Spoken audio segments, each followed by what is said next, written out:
das áreas que para mim é uma área muito fascinante é justamente a questão do registro fóssil. Porque tanto eu quanto você fomos informados que as evidências específicas a respeito de uma suposta evolução seriam encontradas nesse registro fóssil. Ou seja, quando nós olharmos lá os fósseis de plantas e animais que existiram no passado, nós iríamos descobrir algo fascinante ali, como vida teria evoluído. Pelo menos essa é a sugestão. Então vamos pensar um pouco a respeito disso. A questão a respeito da origem da vida, o posicionamento criacionista, eu já mostrei para vocês na palestra anterior qual a proposta. Então eu gostaria de olhar um pouco dentro do contexto da origem da vida, olhando o que a paleontologia, a geologia e a datação, ou seja, a datação radiométrica e a datação incremental, têm a nos dizer a respeito da origem da vida. Então vamos trabalhar um pouquinho. Mais uma vez, lembrem-se que nós estamos tratando com essas duas linhas de tempo muito grandes. Tá? Uma linha de tempo gigantesca, que é a linha de tempo evolucionista naturalista, que diz que pelo menos a vida deve ter existido aqui por bilhões de anos, dado a necessidade de pequenas evoluções, pequenas microevoluções, desculpe-me, processos incrementais aumentando, produzindo uma complexidade maior, uma adaptação coerente com o meio ambiente. Agora, algo que é fascinante sobre isso é o seguinte: qual é a base de pensar que essas pequenas variações teriam ocorrido? A resposta é simples. É que o meio ambiente também foi mudando muito lentamente. Isso é o que nós chamamos de uniformitarismo. No uniformitarismo, a ideia é que a mudança do meio ambiente foi muito, muito lenta. Por que que os peixes se tornaram anfíbios? Me dê uma boa razão para um peixe se tornar um anfíbio. O peixe estava lá e a água foi acabando. Nós temos um exemplo fascinante no Kalahari, lá na África do Sul. Formam-se grandes lagos, lagos gigantescos. Então, ficam cheios de peixes. À medida que eles vão secando,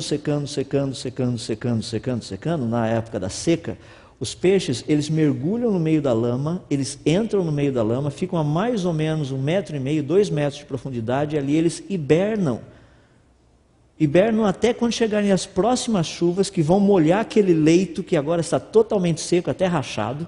Se você cavar 1,5 metros, 2 metros e meio, você vai encontrar lama e vai ter peixe lá no meio, vivo. Ué, por que esses peixes não evoluíram nesses milhares de anos, ou pelo menos nesses centenas de milhares de anos, entre aspas, que o pessoal diz que tem acontecido isso no Kalahari? Por que eles continuam peixes? Seria muito mais fácil ser anfíbio. Está acabando a água, vira anfíbio, sai correndo, vai embora para outro lugar. Para quem vai ficar lá preso na lama por praticamente, às vezes, 5, 6 meses lá embaixo hibernando? Alguns questionamentos são muito interessantes. A pergunta é: será que a Terra nunca experimentou nenhuma catástrofe? Porque se a Terra ela tiver experimentado catástrofes, toda a teoria da evolução cai. Porque teria que ter uma mudança muito rápida. Mas catástrofes poderiam ser locais, independente de serem locais, globais, ou seja lá o que for.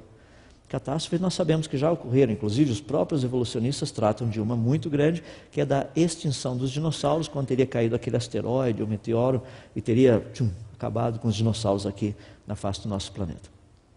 Então é importante nós entendermos que a teoria da evolução assume certas questões que são questionáveis. Então vamos trabalhar um pouquinho a respeito disso. No caso dos criacionistas, eles dizem que a criação foi recente, algo assim de apenas alguns milhares de anos, não estou dizendo 6.000 anos.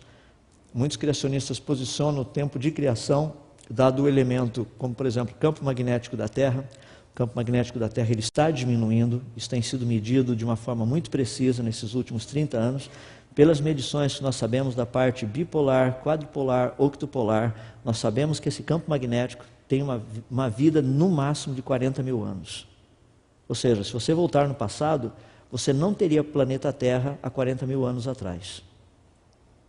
As pessoas falam: mas como é que você sabe disso? Pelo campo magnético, a gente está medindo isso. Então você começa a levantar certos questionamentos, fala: então o criacionismo fala de uma criação recente. Uma criação relativamente recente, nada de milhões ou bilhões de anos. apenas de algumas dezenas ou talvez poucas centenas de milhares de anos. As pessoas falam assim, mas isso daí não é o que a Bíblia diz. Mas o criacionismo não está tentando provar a Bíblia. O criacionismo não está nem interessado na Bíblia, para ser bem prático, bem objetivo. Mas o criacionismo tem interesse em pesquisar a origem da vida e a origem do universo. Como eu já disse, se foi espontâneo ou não, isso é outro problema. A ciência deveria ser assim de uma forma geral. Dentro da questão, portanto, da origem da vida, olhando do ponto de vista da paleontologia e datação, mais especificamente da paleontologia, o estudo dos fósseis. Os fósseis, que é uma proposta, 3 propostas dos criacionistas que são muito importantes. Primeiro, os fósseis contam uma história de morte e não de vida, não evidenciando o desenvolvimento da vida, mas sim o seu desaparecimento. Segunda, os fósseis são provas de que processos naturais não produzem um aumento em complexidade, mas sim em diversidade. Terceira, os fósseis são provas de que complexidade sempre fez parte da vida existente na Terra. Toda essa ideia da evolução no registro fóssil, ela está ligada diretamente com aquilo que nós chamamos da estratigrafia. E vocês estão podendo ver daquele lado, são as camadas que nós encontramos nas rochas, nas montanhas, nos vales. Você vai lá nas Serras Gaúchas, de repente você começa a olhar, você percebe que tem essas várias rochas, ou seja, sequências de rochas, que nós chamamos de estratos, um em cima do outro. Você está dirigindo aí pelo interior do estado, onde tem uma montanhazinha, um morro pequeno, fizeram um corte na beira do morro para construir a estrada, a hora que você passa por ali, você vê aquelas camadas todas. Isso é o que nós chamamos de estratigrafia. Tá? Nessas camadas, geralmente rochas, são encontrados fósseis. E esses fósseis e essas camadas, por estarem sobrepostos uns aos outros, nós encontramos geralmente uma certa sequência definida. Então você encontra, por exemplo, muitos fósseis de peixes em camadas bem lá embaixo. Depois, em camadas um pouco mais acima, você encontra fósseis de anfíbios. Em camadas um pouco mais acima, você encontra fósseis de répteis.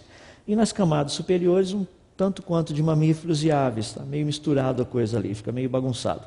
E é possível também, já encontramos fósseis, por exemplo, de aves em camadas inferiores àquelas que normalmente nós encontramos répteis. Pode ter havido uma inversão, pode ter havido algum mecanismo ali que causou uma movimentação dessas camadas todas, produzindo uma ordem que não é a ordem normal, entre aspas, que nos é dada pela teoria da evolução.